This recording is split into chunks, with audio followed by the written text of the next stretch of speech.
بسم الله الرحمن الرحيم.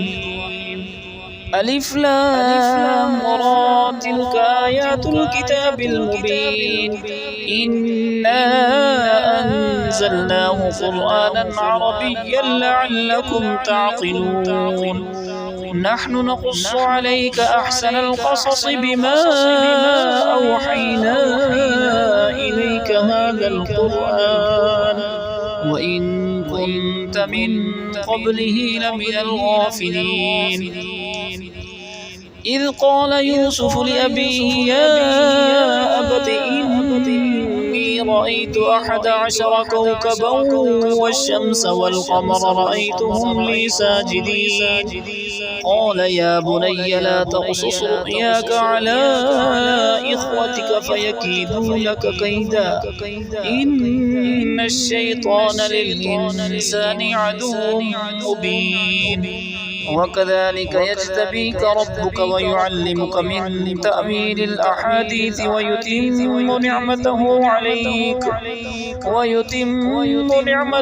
عليك وعلى آل يعقوب كما أتمها على أبويك من قبل إبراهيم وإسحاق إن ربك عليم حكيم.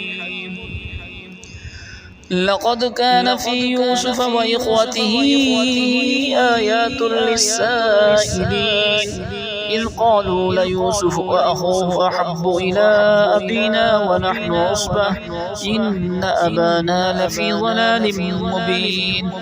اقتلوا يوسف أو اطرحوه أرضا يخل لكم وجه أبيكم وتكونوا من بعده قوما صالحين.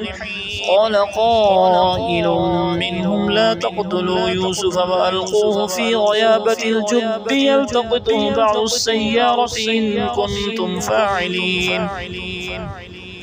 قالوا يا أبانا ما لك لا تأمنا على يوسف وإنا له لناصحون أرسله معنا غدا يرتع ويلعب وإنا له لحافظون. قال إني ليحزنني أن تذهبوا به وأخاف أن يأكله الذئب وأنتم عنه غافلون. قالوا لئن أكله الذئب ونحن عصبة إنا إذا لخاسرون. فلما ذهبوا به وأجمعوا أن يجعلوه في غيابة الجب وأوحينا إليه لتنبئنهم بأمرهم هذا وهم لا يشعرون. وجاءوا أباهم عشاء يبكون.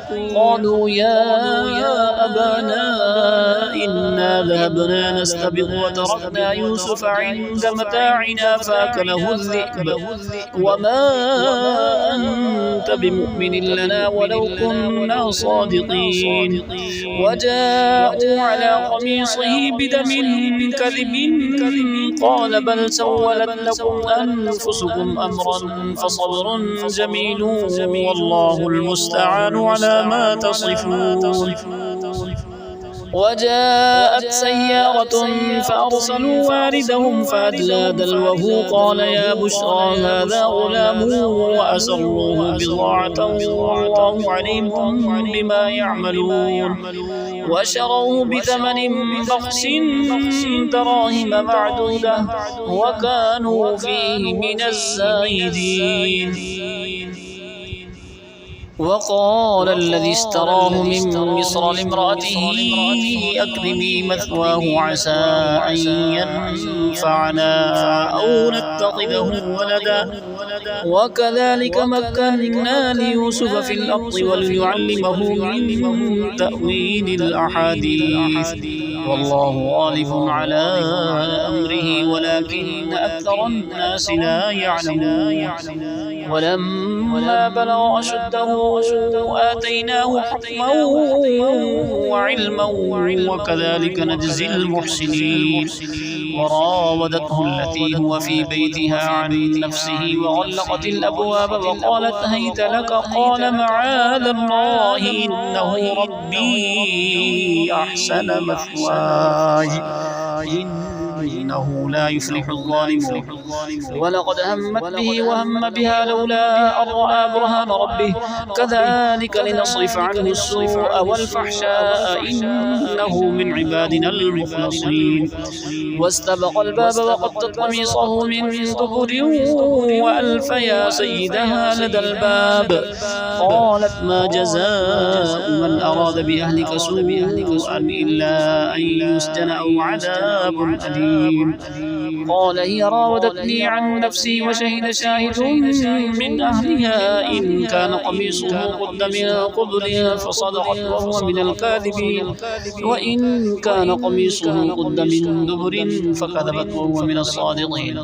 فلما رأى قميصه قد من دبر قال إنه من كيدكن إن كيدكن عظيم. يوسف أعرض عن هذا واستغفري لذنبك إنك كنت من الخاطئين. وقال نسوة في المدينة امرأة العزيز تراود فتاها عن نفسه قد شغفها حبا إنا لنراها في ضلال مبين. فلما سمعت بمكرهن أرسلت إليهن وأعددت لهن متكأ وآتت كل واحدة منهن سكينا وقالت اخرج عليهن. فلما رأينه أكبرنه وقطعن أيديهن وقلن حاش لله ما هذا بشرا إن هذا إلا ملك كريم. قالت فذلكن الذي لمتنني فيه ولقد راودته عن نفسه فاستعصم ولئن لم يفعل ما آمره ليسجنن وليكون من الصاغرين. قال رب السجن أحب إلي مما يدعونني إليه وإلا تصرف عني كيدهن أصب إليهن وأكن من الجاهلين. فاستجاب له ربه فصرف عنه كيدهن إنه هو السميع العليم. ثم بدا لهم من بعد ما رأوا الآيات ليسجننه حتى حين. ودخل معه السجن فتيان قال أحدهما إني أراني أعصر خمرا وقال الآخر إني أراني أحمل فوق رأسي خبزا تأكل الطير منه نبئنا بتأويله إنا نراك من المحسنين.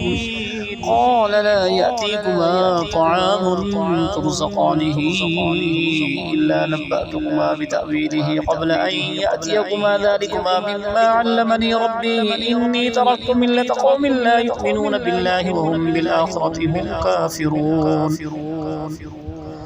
واتبعت ملة آبائي إبراهيم وإسحاق ويعقوب ما كان لنا أن نشرك بالله من شيء ذلك من فضل الله علينا وعلى الناس ولكن أكثر الناس لا يشكرون. يا صاحبي السجن أأرباب متفرقون خير أم الله الواحد القهار ما تعبدون من دونه إلا أسماء سميتموها أنتم وآباؤكم ما أنزل الله بها من سلطان إن الحكم إلا لله أمر أن لا تعبدوا إلا إياه ذلك الدين القيم ولكن أكثر الناس لا يعلمون. يا صاحبي السجن أما أحدكما فيسقي ربه خمرا وأما الآخر فيصلب فتأكل الطير من رأسه قضي الأمر الذي فيه تستفتيان. وقال للذي ظن أنه ناج منهما اذكرني عند ربك فأنساه الشيطان ذكر ربه فلبث في السجن بضع سنين. وقال الملك إني أرى 7 بقرات سمان يأكلهن 7 عجاف و7 سنبلات خضر وأخرى يابسات يا أيها الملأ وافتوني في رؤياي إن كنتم للرؤيا تعبرون. قالوا أضغاث أحلام وما نحن بتأويل الأحلام بعالمين. وقال الذي نجا منهما وادكر بعد أمة أنا أنبئكم بتأويله فأرسلون. يوسف أيها الصديق وافتنا في 7 بقرات سمان يأكلهن 7 عجاف و7 سنبلات خضر وأخر يابسات لعلي أرجع إلى الناس لعلهم يعلمون. قال تزرعون 7 سنين دأبا فما حصدتم فذروه في سنبله إلا قليلا مما تأكلون ثم يأتي من بعد ذلك 7 شداد يأكلن ما قدمتم لهن إلا قليلا مما تحصنون. ثم يأتي من بعد ذلك عام فيه يغاث الناس وفيه يعصرون. وقال الملك ائتوني به فلما جاءه الرسول قال ارجع إلى ربك فاسأله ما بال النسوة اللاتي قطعن أيديهن إن ربي بكيدهن عليم. قال ما خطبكن إذ راوتن يوسف عن نفسه قلن حاش لله ما علمنا عليه من سوء. قالت امرأة العزيز الآن حصحص الحق أنا راودته عن نفسه وإنه لمن الصادقين ذلك ليعلم أني لم أخنه بالغيب وأن الله لا يهدي كيد الخائنين. وما أبرئ نفسي إن النفس لأمارة بالسوء إلا ما رحم ربي إن ربي غفور رحيم. وقال الملك ائتوني به أستخلصه لنفسي فلما كلمه قال إنك اليوم لدينا مكين أمين. قال اجعلني على خزائن الأرض إني حفيظ عليم. وكذلك مكنا ليوسف في الأرض يتبوأ منها حيث يشاء نصيب برحمتنا من نشاء ولا نضيع أجر المحسنين ولأجر الآخرة خير للذين آمنوا وكانوا يتقون. وجاء إخوة يوسف فدخلوا عليه فعرفهم وهم له منكرون. ولما جهزهم بجهازهم قال ائتوني بأخ لكم من أبيكم ألا ترون أني أوفي الكيل وأنا خير المنزلين فإن لم تأتوني به فلا كيل لكم عندي ولا تقربون. قالوا سنراود عنه أباه وإنا لفاعلون. وقال لفتيانه اجعلوا بضاعتهم في رحالهم لعلهم يعرفونها إذا انقلبوا إلى أهلهم لعلهم يرجعون. فلما رجعوا إلى أبيهم قالوا يا أبانا منع منا الكيل فأرسل معنا أخانا نقتل وإنا له لحافظون. قال هل آمنكم عليه إلا كما أمنتكم على أخيه من قبل فالله خير حافظا وهو أرحم الراحمين. ولما فتحوا متاعهم وجدوا بضاعتهم ردت إليهم قالوا يا أبانا ما نبغي هذه بضاعتنا ردت إلينا ونمير أهلنا ونحفظ أخانا ونزداد كيل بعير ذلك كيل يسير. قال لن أرسله معكم حتى تؤتوني موثقا من الله لتأتونني به إلا أن يحاط بكم. فلما آتوه موثقا قال الله على ما نقول وكيل.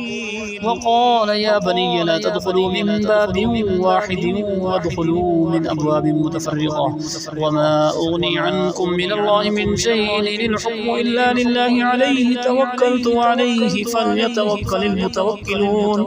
ولما دخلوا من حيث أمرهم أبوهم ما كان يغني عنهم من الله من شيء إلا حاجة في نفس يعقوب قضاها وإنه لذو علم لما علمناه ولكن أكثر الناس لا يعلمون.